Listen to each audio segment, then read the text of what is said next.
Olá, pessoal! Sejam bem-vindos a mais um vídeo do canal Café com Economia. É um grande prazer estar com vocês aqui novamente nesse nosso canal. Mas antes de iniciar, não se esqueçam de se inscrever no nosso canal e também ativar aí o sininho de notificação para ficar por dentro de tudo o que acontece aqui no nosso canal. Bom, o tema desse nosso vídeo de hoje é a respeito da invasão da Rússia na Ucrânia.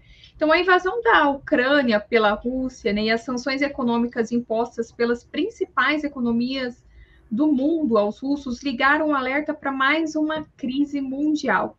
Com recorde nas cotações de barril de petróleo, a Rússia, né, que é a grande produtora e exportadora, a perspectiva de que as nações tenham de enfrentar um aumento ainda maior nas taxas de inflação, que hoje já são pressionadas em muitos países justamente pelo preço dos combustíveis. Mas afinal, como a guerra entre a Rússia e a Ucrânia afeta a economia brasileira? E para responder essas e outras perguntas, o nosso convidado para esse Café com Economia é o economista João Adolfo Colombo.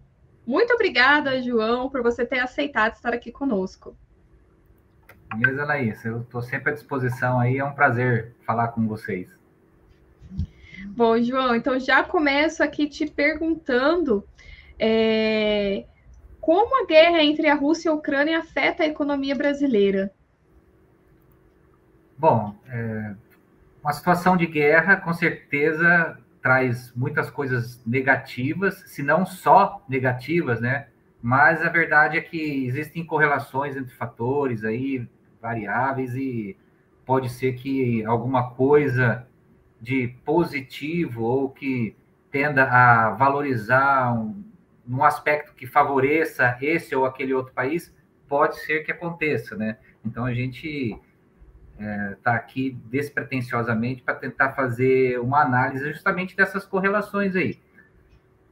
O que eu coloco de imediato? A economia, ela está globalizada, né? De forma mundial, tudo muito conectado, então não adianta achar que algo que acontece do outro lado do mundo e que está totalmente fora do contexto, o Brasil, né, uma crise geopolítica que nós não fazemos parte de OTAN, nós não estamos sequer no hemisfério norte, na verdade estamos do outro lado do mundo, né? Então, e ainda assim você vê, é fácil de acompanharmos aí e termos essa percepção de que sofremos alguns efeitos. O mais evidente, claro, o da gasolina, né? Todo mundo tem um carro, tem uma moto, precisa abastecer, de repente se depara com o preço ultrapassando os R$7, uma coisa que a gente jamais iria imaginar. Me recordo de quando oscilava alguma coisa de R$3 para R$4,20,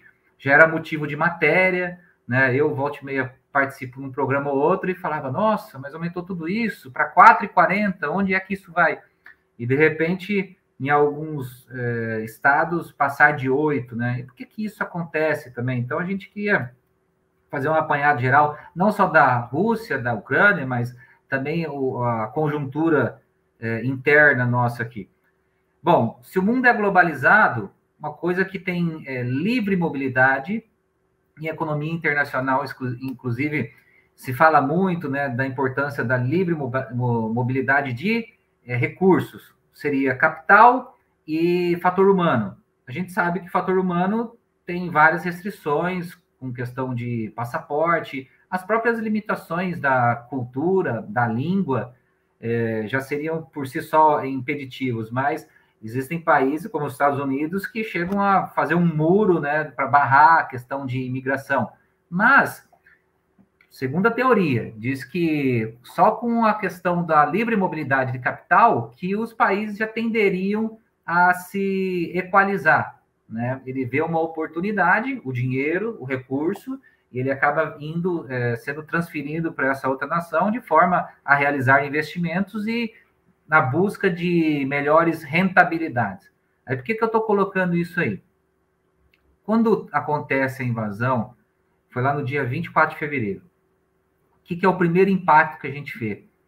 As ações na Bolsa Russa né, o semelhante ao nosso Ibovespa aqui, caiu 50%. Então, imagina, uma fuga maciça de capital, né, um pânico generalizado, os investidores se desfazendo de posições. E vamos entender o que é o comportamento desse fluxo. Você sempre tem os papéis ali dentro, custodiados, regulamentados por o Conselho Específico Nacional, e quando você faz a liquidação, obviamente, então, é na moeda local, né? Uhum. E você, para repatriar, onde é que você esteja, você pode estar no Reino Unido, Estados Unidos, ou no próprio Brasil, Japão, você tem que passar necessariamente pelo mercado de câmbio. Então, quando você pega essa moeda nacional, vai para o mercado de câmbio e faz a conversão, é muita a demanda por dólares, e lá nesse país acaba que a moeda se desvaloriza. Isso aí a gente viu muito acontecer no Brasil, então é fácil já correlacionar ou já pressupor que é isso que aconteceu por lá também. Quando houve aquelas crises com a Lava Jato, o impeachment da Dilma, os escândalos da Petrobras, vendo que o desemprego estava para aumentar e na iminência de uma recessão econômica, por aqui, queda do PIB, que se consolidou por 2 anos consecutivos, existiu essa liquidação de posições e os reais foram para o mercado cambial, converteram em dólar, o dólar elevou, passou lá de R$4, coisa e tal. Tá, mas esse dinheiro vai para onde? Porque ele tem que ser realocado, na verdade. Esse dinheiro, não vou falar que ele é um capital especulativo, mas ele é, de certa forma, de curto prazo e fica rodando o mundo, né, procurando oportunidades. Aí vamos entender que, tá, primeiro falamos, o Brasil não tem nada a ver, não está com aquele conflito, está longe geograficamente, mas todos nós já ouvimos falar a respeito dos BRICS. Foi aquele termo que acredito que até economista, esqueci o nome, mas ele identificou que existiam alguns países em semelhante nível de desenvolvimento. O que seria isso? A composição da população, o grau médio de escolaridade, principalmente, né, indicadores socioeconômicos, na parte financeira, ou a renda per capita.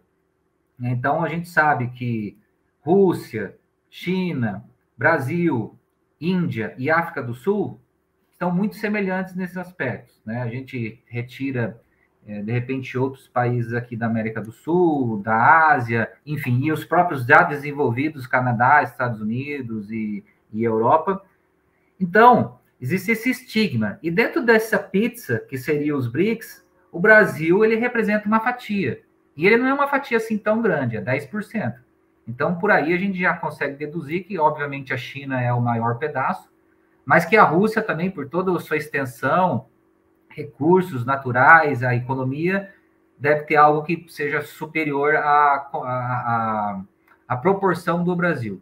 Agora, você imagina essa pizza, você tirando um dos pedaços dela, ou metade dele, porque suponhamos que perdeu metade do valor lá da Bolsa russa e que matematicamente esse dinheiro fosse redistribuído para algum outro lugar, né? Nada se cria, tudo se transforma. Então, ele foi realocado.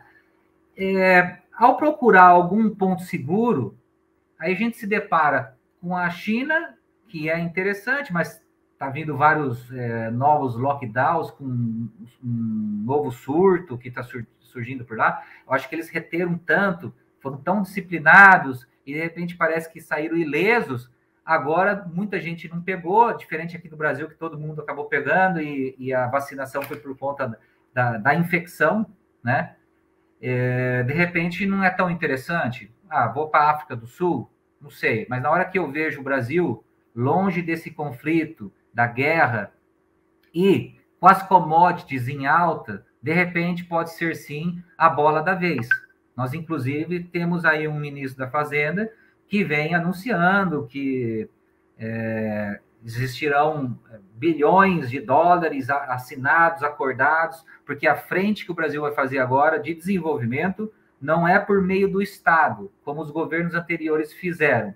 É justamente através do incentivo para a parte privada, as empresas, né? O setor produtivo aí sendo reformatado algumas questões da tributação, né? Uma reforma na parte fiscal aí, a questão da incidência de impostos, deixar de ser sobre uma determinada base, passar ser sobre a retirada de lucro, para que o lucro seja reinvestido, coisa e tal. Então, o que a gente vê é o seguinte, nesse primeiro momento, então, o capital que estava na Rússia precisou encontrar um irmão, um primo próximo, semelhante, e o que estava numa posição geográfica mais segura, com uma linha de pensamento, uma tendência do governo de situação, colocando ali que vai tentar favorecer justamente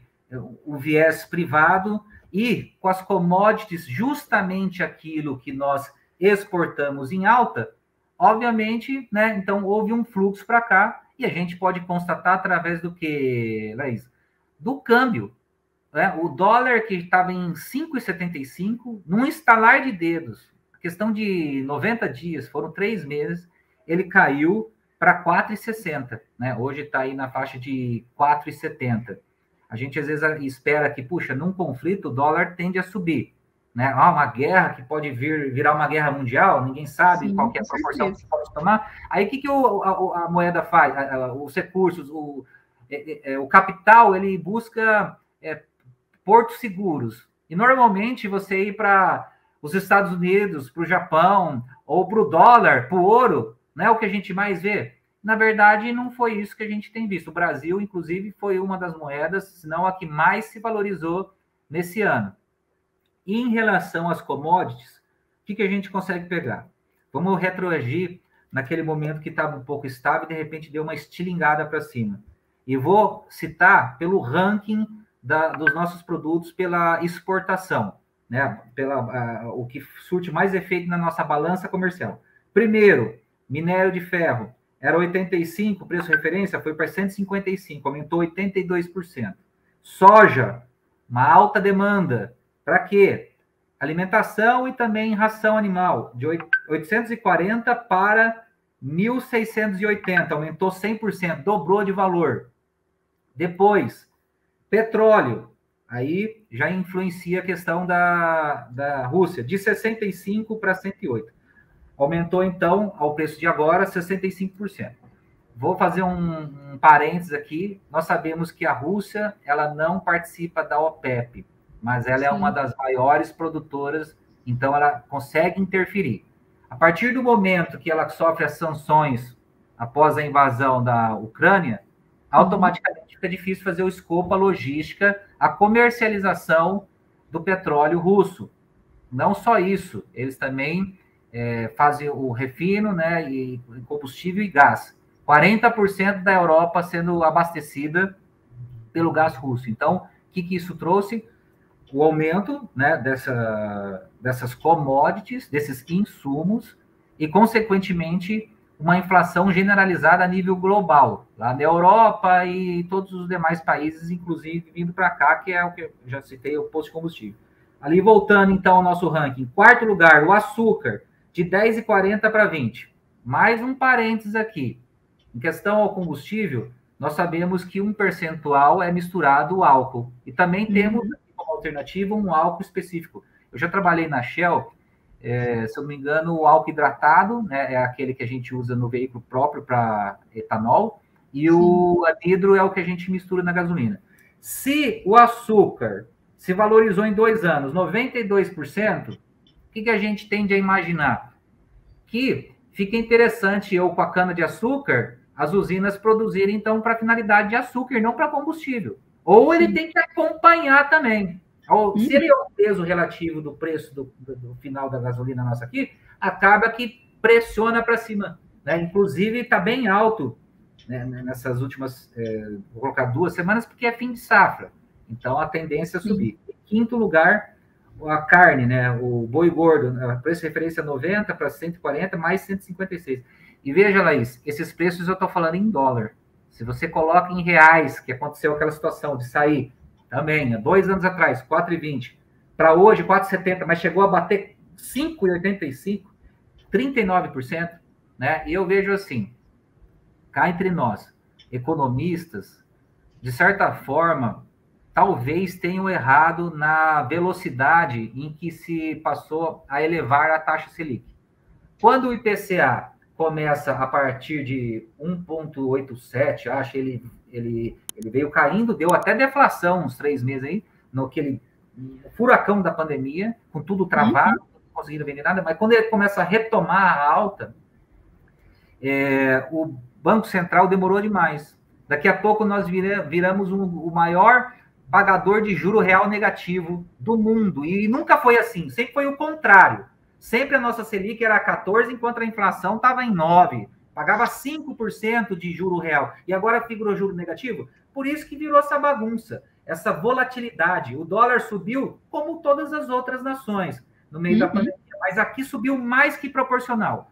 E depois, quando todos caíram, o Brasil não cedeu. Ficou lá nas alturas e ficou caindo, voltou para 4,90, subiu para 5,70, sem direção, né? Andando de lado e uma grande volatilidade. E agora, finalmente, quando elevam a Selic, acima, pouca coisa, mas se comparado com os Estados Unidos, que também acelerou a inflação por lá e a taxa de juros está meio, então aqui virou um local interessante para jogarmos os recursos, né, dos investimentos. Então, você veja, fuga do capital lá da Rússia, os impactos da questão inflacionária com gás, com combustível, por conta do petróleo, e a elevação da taxa de juros, a alta das suas commodities, que muita coisa aqui, praticamente tudo quase que dobrou, é isso que a gente tem visto como reflexos para nós aqui. Agora, obviamente, a inflação pega para a gente também. A inflação já está em 12, pode ser que suba mais, e, consequentemente, a Selic vai ser elevada acima disso aí. É uma política monetária restritiva, vai dificultar crédito. A gente vê que, por exemplo, hoje está muito mais difícil uma pessoa, uma família que queria comprar uma casa, um imóvel pelo Minha Casa Verde e Amarela. Antes tinha empreendimentos a 170, 190 mil, o cara ia lá, conseguia, ficava uma taxa interessante, porque é subsidiada, a parcela cabe no orçamento, e daí a construção civil e o mercado imobiliário estava bem aquecido. O que aconteceu agora? Elevaram só de 190 na nossa cidade aqui, por exemplo, para 206, e todos os imóveis na planta hoje é a partir de 260 mil reais. Então não consegue mais, você tem que cair no SBPE, que é o sistema normal, que ele acompanha a Selic, então está lá em 9%. A parcela que as pessoas estavam habituadas a alguma coisa de 800, daqui a pouco está agora o dobro, 1.600. Só que o que aconteceu com o rendimento médio do brasileiro, Laís? No meio de toda essa confuseira, houve até uma alta ali num determinado momento. Ó. Antes da pandemia, era 2.715. E daí chegou a passar de 3 mil, porque deu tanto benefício, foram muitos bilhões, né? O déficit, inclusive, foi como resultado 700 bilhões de déficit, porque foi dinheiro dado, crédito concedido, subsidiado e tal. E hoje, como é que está? 2.511. Então, caiu, perdemos 7,5% de rendimento médio no brasileiro. Em contrapartida, a inflação disparou e os juros aumentou. Como que agora eu vou conseguir ter algum efeito positivo, né, uma retomada na construção civil e o mercado imobiliário? Esse é um setor que está sendo muito penalizado. Se você entrar e verificar o valor das ações da Tenda, da MRV, essas empresas que atendem esse público-alvo, estão valendo menos do que no pior dos momentos da pandemia, né?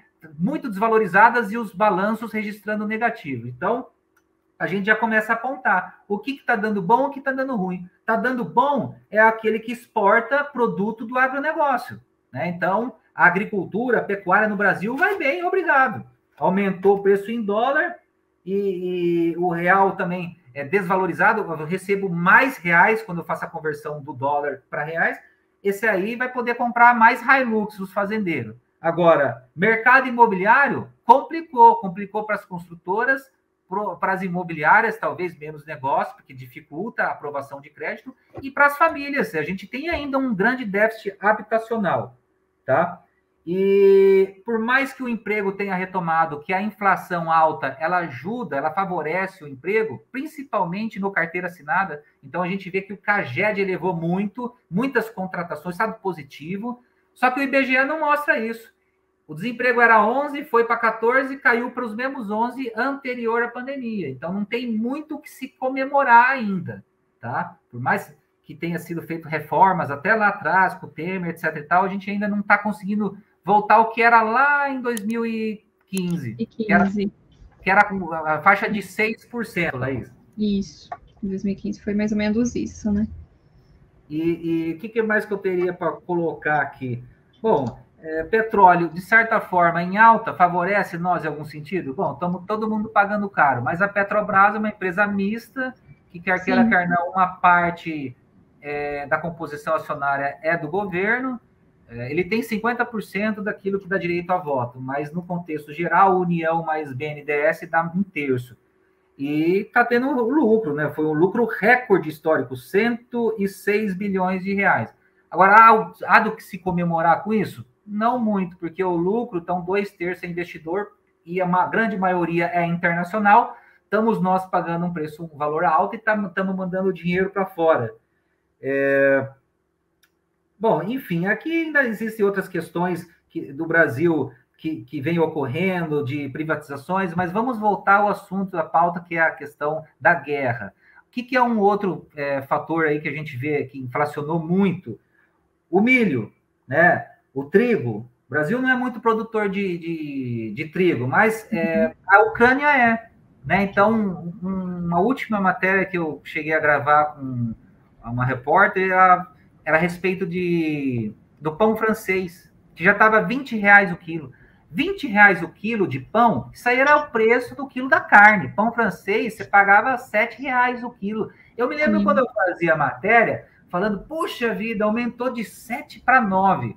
As coisas ficaram tão, assim, descompassadas ou exageradas, que agora a gente fala do aumento de 10 para 20. Não é mais um aumento de 10%, de 20%, é um aumento de 100% em tudo. Então, esse também é um impacto da guerra. Né? Se do lado da Rússia teve essa questão no mercado financeiro, do petróleo, do gás, do lado da Ucrânia, a gente percebe também essa questão dos cereais ali, do agronegócio, que também é um ponto forte deles ali como país na parte de exportações.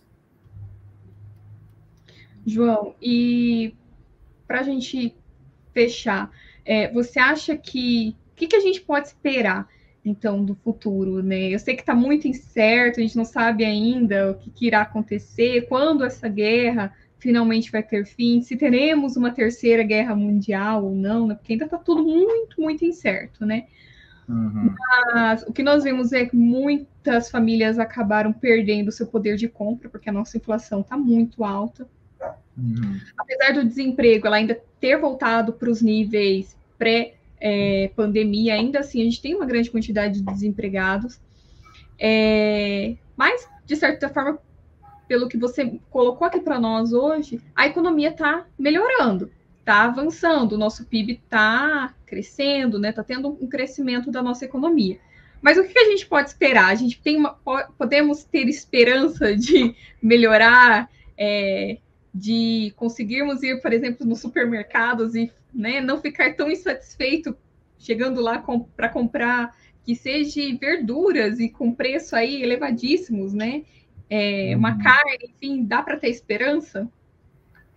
Olha, eu gostaria de ser mais otimista, às vezes parece até que é um pouco negativismo da minha parte, mas eu prefiro tentar ser imparcial. Tem momentos que eu vim e coloquei que, acredito que nessas mudanças e tal vai ser positivo, mas, o Brasil pode até, de repente, estar ensaiando para alguma melhora, mas, olha, puxa o relatório Fox. Sempre quando ele vê quanto que vai ser o crescimento do PIB para 2022, isso há um ano atrás, dizia que ia ser 2,5%. Conforme vai caindo e os analistas vão informando as suas projeções, e pela mediana eles apontam o que está dando, só vem diminuindo, diminuindo, diminuindo, daqui a pouco já está 0,3%. Mas, convenhamos, o crescimento habitacional, números de indivíduos de ano para o outro, é 0,8. Se você cresce em número de pessoas 0,8 e o PIB 0,3, a gente não consegue deduzir que é mais gente para dividir, por mais que cresceu, mas foi tão pouco na hora de dividir, é o que está acontecendo aqui. É esse rendimento médio de 2.715. Então, só o fato do o rendimento médio estar menor, e então você tem menos dinheiro. Como se não bastasse, vai no mercado, tá tudo mais caro, menor poder de compra. O que eu posso projetar disso? Um travamento, um estrangulamento. Não adianta a gente acreditar que milagrosamente, só por conta de que as commodities estão... convenhamos, commodities ajuda a gerar um superávit na balança comercial. De quanto? Recorde. Beleza. Foi quanto ali? 61 bilhão de dólares. Isso dá 300 bilhões de reais. Quanto ao PIB? 8,7 trilhões de reais. Então, quanto que representa? 3%. Não dá para crescer o PIB só com base na que as commodities que vai favorecer, coisa e tal. O Estado está diminuindo sua participação, os números de servidores nesse mandato foi reduzido, uma grande queda. O governo tem buscado sair dessa esfera, mas a gente sabe que o PIB, por uma das equações, PIB é a soma de todos os nossos serviços, produtos finais, né? Mas o PIB pela economia é consumo das famílias, investimento, gasto do governo e o saldo de balança. Agora, o gasto do governo está tentando cada vez, pelo menos precisa, porque também já vivia tendo déficit. Agora, milagrosamente, conseguimos resolver o déficit de um ano para o outro. Todo mundo entendeu que, olha, aquele déficit que teve na dívida, ela vai aumentar para 100% o PIB, e, obviamente, se eu cresço para 10% que seja a Selic, 8 trilhões, 9 trilhões de reais o PIB, 100% do PIB, então eu tenho 9 trilhões de dívida, 10% de Selic, eu vou pagar 900 bilhões de juro. É muito juro que corrói ali no nosso orçamento. Laís, antes a Bolsa Família era criticada e era 30 bilhões, aí agora o Bolsonaro, por incrível que pareça, vem e dobra, mais do que dobra, vai para 65, 70 bilhões. 70 bilhões perante 900 bilhões de juros, daria para quantos Bolsa Família? Então, é muito dinheiro, né, gasto com essa dívida, apesar de que ela não foi para 100%. Como eles deixaram inflacionar e o PIB subiu nominal, só que eles travaram a Selic lá embaixo, e daí acabou que ela não subiu na mesma proporção, a relação dívida-PIB caiu para 80%. Aí eles colocam assim, antes esses 20% seriam um ônus para as próximas gerações. E a gente pagou de um ano para outro, né? Se é mais certo ou não, era melhor suavizar ou paga tudo de uma vez. É isso que aconteceu, né? Acabou que cada um pagou de uma forma, perdendo na renda fixa, ou nos investimentos, ou com perda do poder de compra. Agora, pega o salário mínimo de R$ 1.100 para 1.212. Você acha que faz frente? Hoje o IGPM, que já chegou a bater 37, ainda assim está 14. É esse o que a dona de casa, as famílias sentem, que é os produtos da alimentação, do agronegócio que vão para exportação. Não é o IPCA, não. Ainda assim o IPCA já ficou bem próximo. Existia um distanciamento, agora meio que parou. A tendência é essa, dar uma equalizada entre eles. Então, perante toda essa visão, eu acho que nós estamos numa situação difícil e o trabalho daqui para frente vai ser o de buscar reequilibrar novamente a desigualdade social. Porque não é papo de esquerdista, de comunista, é papo de empresário. Tipo assim, eu vejo que para eu vender mais, eu preciso ter mais público consumidor. E se eu deixo a base da minha economia com um monte de gente ganhando esses 2 mil e pouco, eu não vou conseguir vender as coisas que eu tenho ali. De repente, ele compra arroz e feijão, mas ele não vai fazer um procedimento estético, ele não vai viajar, não vai fazer um evento para aniversário, para casamento, um monte de outras coisas. Então, assim, infelizmente, nesse processo todo de pandemia e também de guerra e conflitos, que parece que não tem fim, o que a gente tem mais visto é o aumento da desigualdade, porque quem tem patrimônio, eu tenho um apartamento, de repente, quando eu comprei, ele era 300 mil e hoje vale 600. Eu tinha um carro, comprei há 2 anos, paguei 70 mil, hoje vale 100 mil. Né? Então, e quem não tem um carro? E quem mora de aluguel? Né? Essas pessoas da base, que é a diarista, é o informal, é o pedreiro, é esse pessoal que MEI, é o microempreendedor, inclusive, não precisa ser só CLT, não. Né? Esse pessoal é que foi o mais penalizado. Então, eu acho que o trabalho daqui em diante em relação a nós vai ser nesse sentido. Claro, o Brasil perdeu, em termos de capacidade de pagamento, né, entre os países, ali, com o dólar um pouco mais acentuado, a nossa moeda desvalorizada, mas ele protege de uma forma a nossa indústria, que já é mínima, menos de 10%. Então, talvez agora, com a mão de obra barata e com essa proteção cambial, talvez o momento de algumas políticas que fomentem a nossa indústria, porque não tem. Por que o chinês ganhava 5% do que o brasileiro há 30 anos atrás, e hoje ele ganha 70%, mas não sei, me esqueci agora, só sei que já ultrapassou. Né? Então, porque ele é industrializado. Na indústria que você tem inovação, que você conseguia produzir um celular em tantos minutos, agora você consegue 2, daqui a pouco você consegue 3. Você vai tendo maior volume, ganhos de escala, valor agregado com tecnologia e coisa e tal. Beleza, somos campeões aí em produção de soja, vamos comemorar, mas seria muito mais interessante se fosse em computadores, em celulares, e tudo isso que a gente vê à nossa volta. Estou falando contigo aqui pelo notebook, usando um mouse, aqui está meu celular, aqui está minha HP, e até a luz que está acesa aqui, provavelmente nada disso aqui seja produzido por nós. Então, esse muito seria difícil, um momento, né, de repensar, né, e conseguir trazer, porque lembra quando lá atrás os tigres asiáticos se utilizaram do quê? Da mão de obra barata. Eu sei que na nossa infância, Laís, pegava muito brinquedo lá e estava assim, começou com Made in Japan, daqui a pouco mudou para Made in Taiwan, daqui a pouco já está Made in China. Quem sabe um dia não conseguimos trazer alguma coisa, fazer Made in Brasil. Made in Brasil. Né? Então, a torcida é essa, mas sintetizando, não vai ser por mágica, por milagre, os fundamentos são muito ruins, renda baixa caiu, juros altos. Ué, o que aconteceu em 2014 lá? Que aumentou o desemprego para o mesmo, praticamente o mesmo patamar de agora. E daí houve uma alta da inflação, porque aumentou o quê? A luz, o gás, o que está acontecendo agora. O que houve?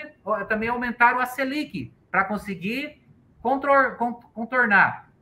O que aconteceu nos anos depois, 2015, 2016? Caiu 3,5% e 3,3%. Somando os dois, deu mais de 7% de queda. Não é que vai acontecer algo nessa magnitude, eu não acredito, mas eu acho que estagflação é só inflação com crescimento zero, e não adianta querer comparar nós com os Estados Unidos, não. Ai, mas lá também está subindo 8,5%.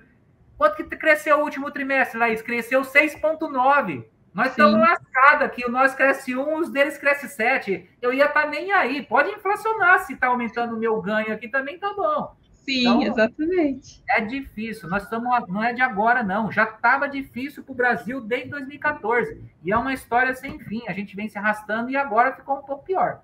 Tem que pensar muito com a cabeça no lugar e esse governo aí dá sequência nas reformas tributária, administrativa, já vem fazendo alguma coisa, tem muita coisa de boa a enaltecer, mas tem que ir além, porque senão a gente vai ficar nessa o resto da vida. Eu acho que se pegar aqui as últimas 2 décadas e tirar a taxa efetiva, deve dar crescimento de 1 ponto alguma coisa por cento, enquanto os outros aí crescendo 6, 7, 5, 3, que fosse 2, nem 2 a gente consegue, né? A gente tem que caprichar um pouco mais aí, o Brasil merece. Tem muito recurso natural, tem gente em abundância, fomentar o nosso consumo interno, porque olha a China lá, não tá com um monte de miserável, não, eles têm ali uma estrutura, shopping, todo mundo tem casa, sobra casa, na construção civil, né? Então, vamos ter que pensar, pegar coisas aí, fazer a técnica do espelhamento. Talvez veja o que deu certo nesses outros países de uns anos para cá e adotar para nós aqui. Eu acho que é exatamente. Aqui, querendo ou não, a gente tem uma agricultura muito forte. E, querendo ou não, tudo acaba sendo puxado. Não é que a agricultura seja algo ruim, não é isso, né? Não é isso que você falou, não é isso que eu estou dizendo. Mas a gente sabe também que para que um país consiga crescer, que é o princípio para o desenvolvimento, é que um país cresça, então ele precisa investir sim em indústria, industrialização, porque é a forma que o país vai conseguir aumentar a sua produtividade, né? Porque só consegue aumentar o PIB se você aumenta a produtividade. A gente sabe, querendo ou não, o nosso país ele não é um país altamente produtivo. Comparado com outros países, é um país que a produtividade é muito baixa. Então, para o país conseguir crescer o PIB, tem que crescer a produtividade e, claro, industrializar. Mas também, para industrializar, a gente também tem que parar para pensar na infraestrutura. Querendo ou não, a gente sabe como que a gente sofre ainda hoje, o nosso país rico do jeito que é, em recursos naturais, a gente sofre, por exemplo, com a energia, com a falta de energia. Hoje, a gente, exatamente acho que ontem, hoje, essa semana, que nós estamos saindo voltando para a bandeira verde. Mas até então a gente não estava nem na bandeira verde, né? A gente estava aí na bandeira vermelha, eu acho, não estou enganado. É de crise hídrica. Isso, exatamente. Bandeira preta. Exatamente. Então, olha só, como que a gente vai aumentar a industrialização se a gente não consegue nem ter os recursos para isso? Então, também tem que ser pensado realmente nesses setores, né? Que energia elétrica é um fator aí essencial também. Mas, João, agradeço pelas suas colocações e tomara que nós consigamos realmente crescer, que a gente consiga passar por mais essa crise, que tudo comece a se resolver e que as pessoas, né, todas as classes, sofram menos com essa guerra e com as crises que tem aí por vir. Então, eu agradeço você por ter participado, por ter aceito o convite para participar aqui conosco. Beleza, Laís. Fico sempre à disposição. Quem quiser nos acompanhar aí lá no Instagram, João Adolfo 81. Volte e meia eu dou alguns pitacos e solto umas informações que acho interessante de monitorar. Justamente isso do universo do economista é PIB, preços de commodities, inflação, a Selic, a taxa de desemprego, né, pelo IBGE e o CAGED, são coisas bem interessantes a gente pontuando de uma forma recorrente. Então, obrigada, pessoal. Agradeço por ter nos acompanhado até aqui e até o próximo vídeo do canal Café com Economia. Até mais!